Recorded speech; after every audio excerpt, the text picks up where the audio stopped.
그러면 첫 번째 질문을 좀 드리도록 하겠습니다. 제자훈련. 여러분은 제자훈련을 한 단어로 뭐라고 정의할 수 있을까요? 생각해 보세요. 여러분은 이제 제자훈련을 해야 되고 하고 있는 분도 계시고, 그렇죠? 제자훈련을 한 단어로, 여러분의 단어로 한번 정의를 해보세요. 제자훈련은 이것이다. 제자훈련은 이것이다. 한번 정의를 한번 해보세요. 네. 정의가 되셨어요? 되셨습니까? 시끄럽다고요? 빨리 답을 얘기하라고요? 예. 제자훈련은 뭘까? 제자훈련은 뭘까? 예. 한번 적어보셨어요? 한번 적어보세요. 펜 있는 분들은 한번 자기 말로 적어보세요. 제자훈련은 이거다. 네. 한 단어로 제자훈련은 이거다. 이걸 정의하지 못하면 아무리 강의를 많이 해도 제자훈련을 하지 않습니다. 네. 하면서도 몰라요. 네. 제자훈련은 뭐다? 나에게 있어서 제자훈련은 뭐다? 딱 한 단어. 네. 그쵸? 적었습니까? 네. 좀 나눠줄 수 있는 분. 우리 이쪽 줄에, 예. 우리 제일 잘생기신 분 앞에 계신데, 뭐라고 적으셨습니까? 제자훈련은? 삶이다. 삶이다. 예. 또, 우리 맨 앞에 계신 분들이 오늘 좀 피해를 보시겠습니다. 네. 제자훈련은? 네. 제자훈련은 닮아가기. 아, 닮아가기다. 예. 우리 맨 앞에 계십니다. 네. 피해갈 수 없습니다. 아닌 줄 알았죠? 저쪽인 줄 아셨죠? 네. 계속 쉬고 계셨는데, 제자훈련은? 공동체 좋습니다. 공동체? 다? 네. 제자훈련은 공동체다. 네. 좋습니다. 네. 제자훈련이 무엇인가? 저는 제자훈련은 뭐라고 정의하고 싶으냐면, 제자훈련은 미친 것이다. 네. 미친 것이다. 그래서 이 책 제목이, 제가 이 책 제목을 정했는데, 미쳐야 미친다. 이게 제자훈련이에요. 이 미쳐야 미친다는 뜻이 한자어로는 뭐냐면 불광, 불급이에요. 미치지 아니하면 도달하지 못하는 것. 그게 제자훈련이라는 거예요. 그래서 제자훈련은 아무나 할 수 없는 거예요. 그리고 제자훈련은 아무나 할 수도 없고 흉내낼 수도 없는 게 제자훈련이에요. 왜냐하면 제자훈련은요, 미친 사람이 제자훈련을 하게 돼 있고, 그 제자훈련을 받는 사람은 미치게 되어 있기 때문에 그래요. 미쳐요. 그러니까 여러분들이 내가 왜 제자훈련을 다음 세대를 해야 되는가?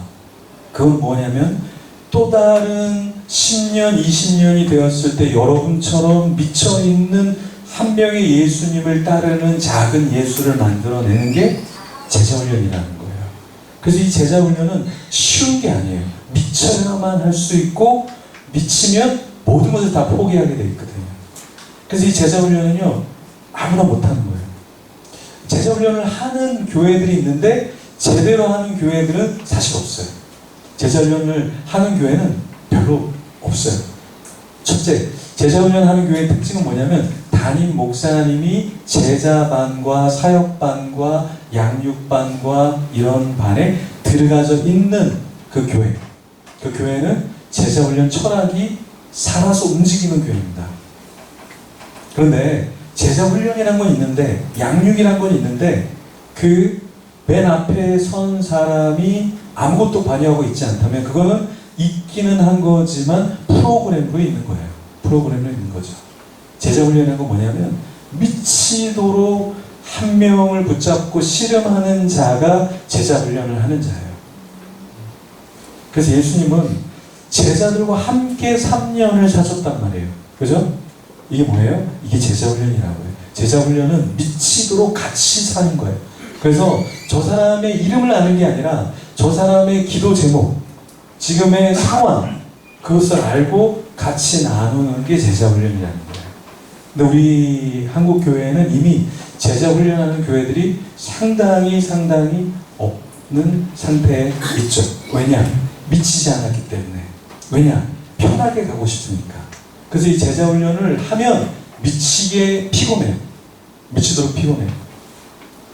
오카노 목사님이 굉장히 아프실 때 일본의 목회자들이 한국에 와서 제자훈련을 받아야 되는데 오카노 목사님이 너무 몸이 안 좋으니까 좀 그만 그 다음에 하자 하면 되는데 이 1년 동안 일본 목회자들이 이걸 기다리고 일본 사람들은 보통 계획을 1년 전에 합니다. 1년 전에 모든 걸 다 계획해요. 일본의 습성이 그래요. 1년 전부터 준비한 사람들인데 갑자기 몸이 안 좋으니까 오지 못하게 하면 너무 실망하잖아요. 그래서 오카노 목사님이 어떻게 하셨냐면 와라. 근데 그 오카노 목사님도 일주일 동안 그들에게 제자훈련에 대해서 일주일 동안 칼 세미나를 하시고 2년 동안 설교를 하지 못했죠. 너무 몸이 안 좋아서. 너무 몸이 안 좋아서. 여러분 이게 뭐냐면 제자훈련이라는 건 자기의 생명이 되는 촛불 하나를 끄는 거예요. 그래서 내가 1년을 제자훈련을 하면 1년의 나의 생명이 끊어지는 것과 똑같은 거예요. 이게 제자훈련이에요.